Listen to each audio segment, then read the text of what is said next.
Hey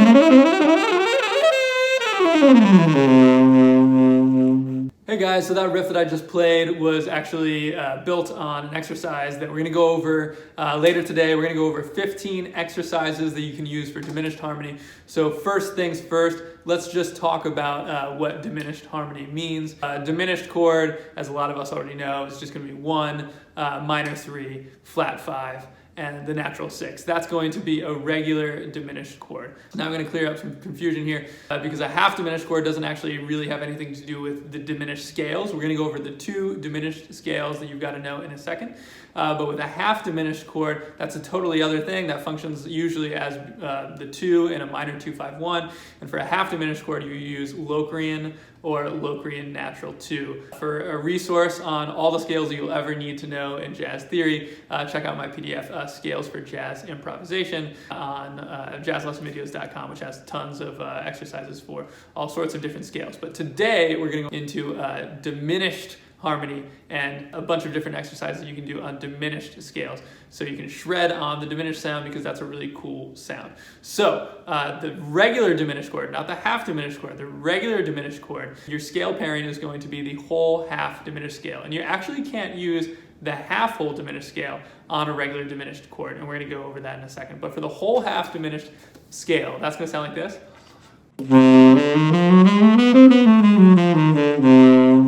The reason why it's called whole half diminished is because it's built in a sequence of a whole step, then a half step, then a whole step, then a half step, so on and so forth. The reason why we use that for the diminished chord is because with the diminished chord, when a pianist or a guitarist plays that, just like a dominant chord or major chord or any other type of chord, they're going to add other tensions in there.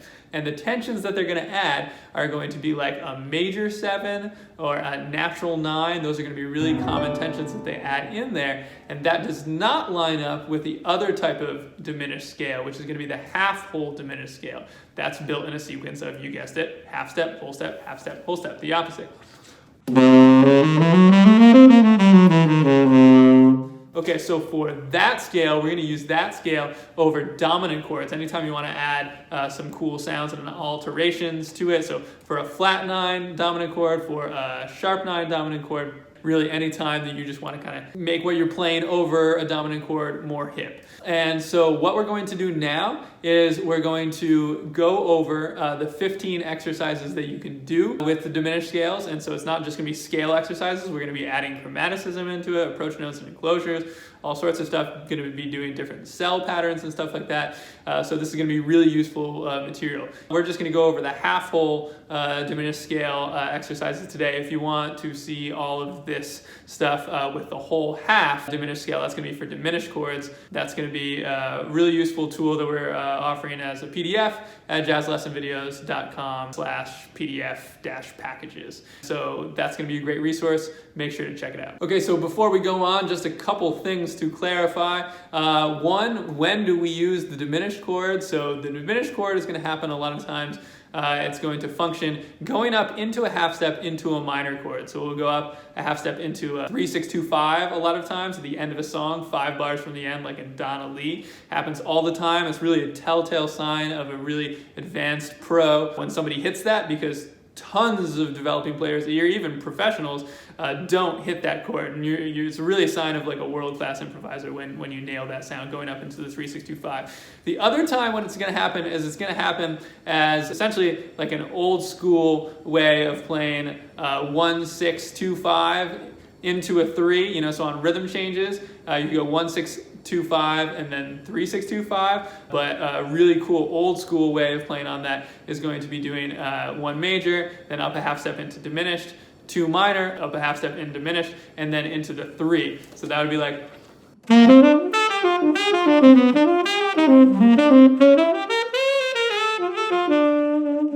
So that's a really nice sound, and one that you definitely want to be able to do for rhythm changes or all sorts of tunes where it ends up happening like it could happen to you. All right, so now we're going to keep this quick. We're going to buzz through these 15 exercises, but again, if you want this written out in all 12 keys, just go to jazzlessonvideos.com and you'll be able to check that out. It is worth noting that the diminished scales technically only have 3 different key centers in a way, because what happens is the way that the scale is built, if you start, for instance, from a constant C, you got this. Not the half full. Then if you go up a minor third to E flat, it's actually just the same scale but starting from a different point. However, when you're practicing this stuff, you really do want to practice it in all 12 keys, even if it's going to be just starting in a different place. And it's easier to be able to see it from each different tonal center. So that's what we've done in the PDF for you guys as a resource. All right, let's hit it. So exercise 1, and for these first 2 exercises, what we're going to do is we're going to use triadic sounds within the diminished scale. And again, we're going to do all these exercises on a half whole diminished scale. But if you want to see any of these with a whole half diminished scale, which is what you use on diminished chords, then you can check it out on jazzlessonvideos.com in that PDF that's available. However, what we're going to do now is the half whole diminished scale. And again, this is going to be what you use for any type of dominant chords if you want to add alterations and make it sound extra hip. So this first exercise, again, we're using the triadic sounds within the diminished scale. It's going to sound like this.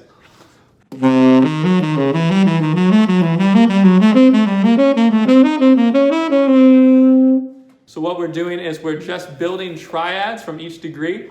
From each degree of the scale. And it ends up being a bunch of diminished triads stacked ascending, which is kind of cool. And what we do is with the shape, we just go up the diminished triad and then we come back down to that middle note. When we take it down, it's going to sound like this.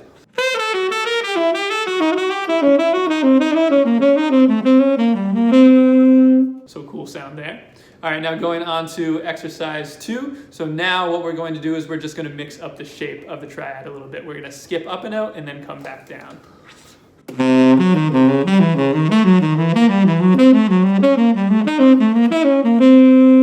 Then we go down, turn the shape around.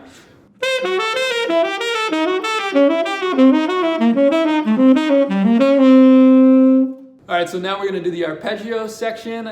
Same idea here. We're just building an exercise instead of off of the triads. Now we're doing it off of the arpeggios that you can build from each degree of the diminished scale. So it's going to sound like this.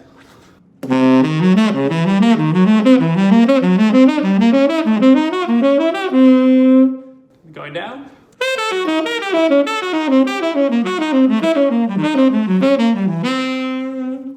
Now change up the shape.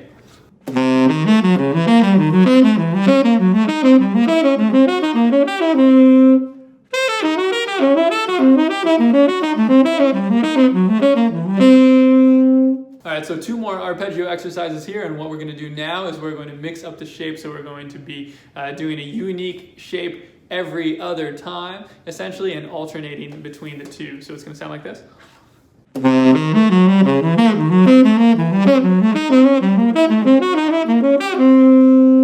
And then going down.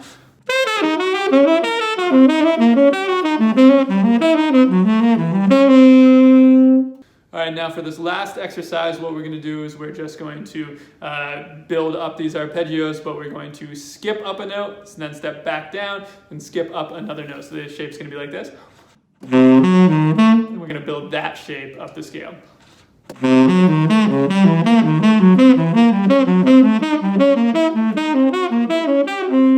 And going down.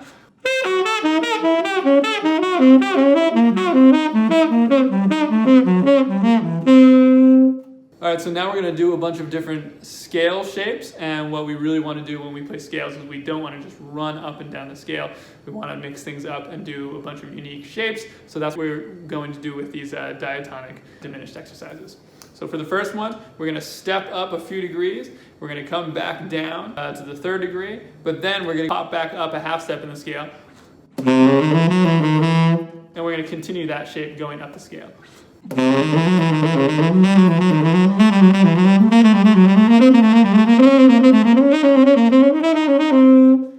when we go back down, we're going to do that same idea, except we're going to connect downward from each degree.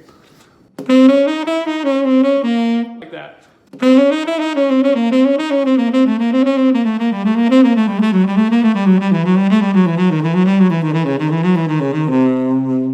All right, the next scale shape is going to have a skip in the middle. We're going to go up a couple degrees, then skip up, step back down to the original note, and continue on from there.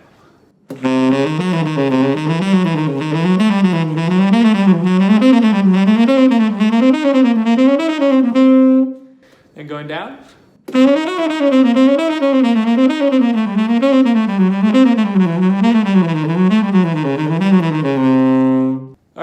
next exercise, we're going to keep it totally connected until the very last note on the end of 4. That's where we're going to skip down a note, and it's going to help us diatonically enclose the next degree. So when we move on, it's going to sound like this.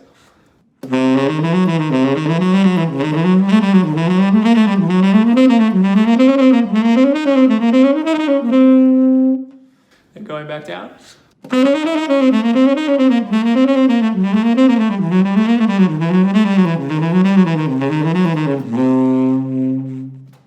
All right, so now we're getting into the good stuff. We're going to add melodic chromaticism. Any scale you learn, you need to be able to add chromaticism to it. You don't want to just be able to push the buttons of the scale.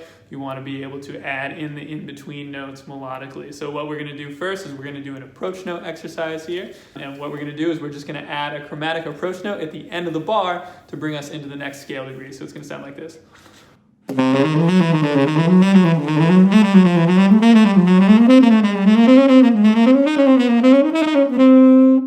Then when we go down,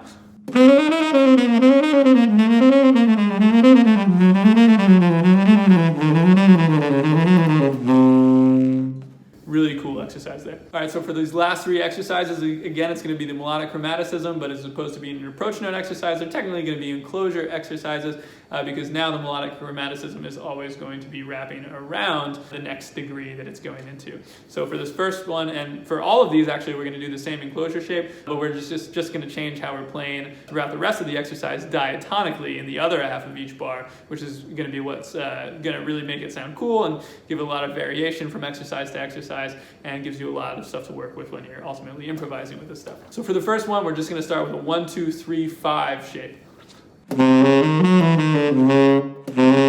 That's the 1, 2, 3, 5 shape, and then the next part is the enclosure, which brings us into the next degree. So notice now we're playing some chromatic notes that aren't going to be inside of the scale, but it's still going to sound hip because of the way that it's used and how it's just approaching the next degree of the scale.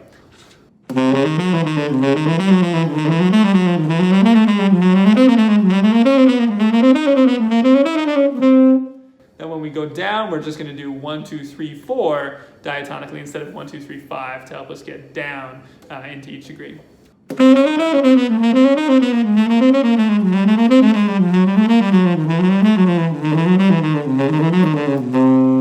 All right, so for the next shape, we're actually just going to turn around the exercise. So we're going to start with the enclosure and then do the diatonic part. So it's going to sound like this.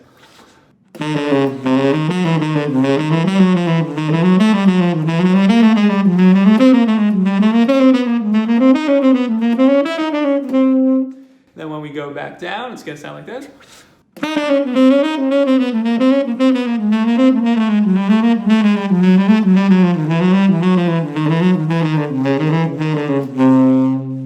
All right, now for our last exercise, what we're going to do is we're just going to play a 1, 2, 3, 1 shape. So this is going to create a cool effect because as far as the melodic contour goes, everything's going to be in a very kind of small area, which makes it actually sound pretty intense and cool as you go up.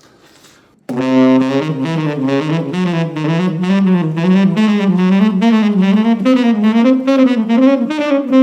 when you go down,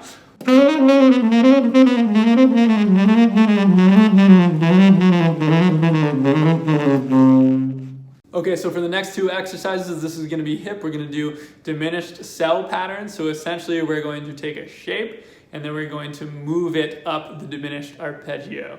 So first, the shape is going to be like this. So essentially, it goes up 1 degree, it skips a degree to the next note, to the 3rd note, skips another degree for the 4th note. And then we do that cell moving up the diminished chord tones.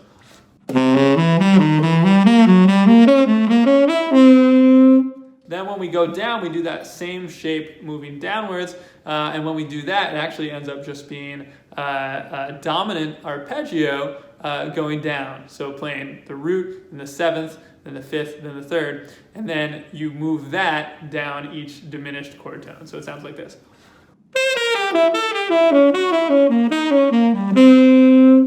So cool sound there.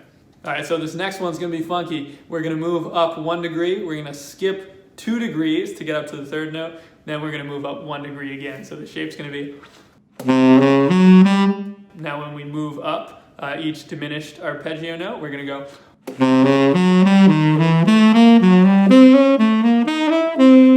Then when we go down, this is going to sound really familiar. This is something that Coltrane would play all the time. It sounds like this. All right, guys, that's it. Thanks again for watching. As always, really appreciate you guys checking it out and subscribing to the channel. Make sure to check out my show dates on my website just to see where I'm playing, because I'm always on the road and it's always really fun meeting you guys while I'm on tour. So awesome. If you haven't subscribed already, make sure to do that. Otherwise, I will see you guys next time. All right, later.